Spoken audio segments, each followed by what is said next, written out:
Back to the Pechakucha-style presentation. Let's be honest here, we live in a society, more specifically a society that simultaneously glorifies drugs and alcohol while villainizing everybody who's ever struggled with addiction. So we're looking today at media that portrays both addiction and media given to us by people who were addicts. The Great Gatsby was written by notoriously alcoholic F. Scott Fitzgerald. Beautiful Boy is a memoir that takes a look at a son's journey through his addiction by his father's perspective. And Nice Work If You Can Get It, a musical comedy, takes a look at the glamorization of alcohol.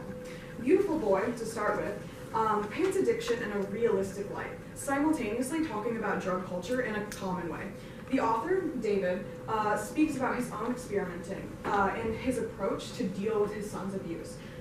Mentioning that they smoked a joint together, mentioning that they had common similarities in their time growing up. The Great Gatsby shows a great example of glorification of alcohol, but it also shows addiction in different lights. Gatsby is addicted to the idea of Daisy, and F. Scott Fitzgerald wrote this book kind of about his own struggle with addiction. Nice Work If You Can Get It is a great example of the idealization of alcohol culture.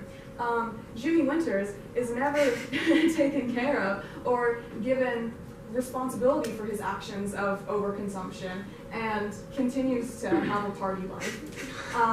So when is a substance use too much? We all know that it can be fun to have fun, but when is, where do we draw the line between fun and experimenting and abuse of substances? The chemistry behind all of this is essentially feeling good. People like to feel good, and using influences as an artist is super common. Think of jazz. Every jazz concert you've probably ever been to, unless you're at Jazz Night at MPHS, April 13th, there's somebody who's high there.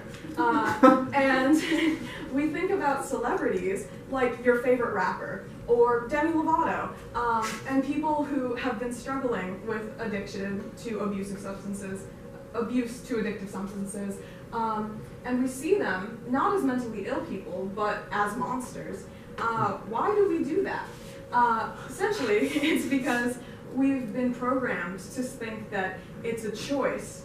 It is a choice to do drugs. It is also not a choice to need drugs. And instead of sympathizing with people who have gone too far with things that we think are fun, we just like to make fun of them. So essentially, why do we care about this?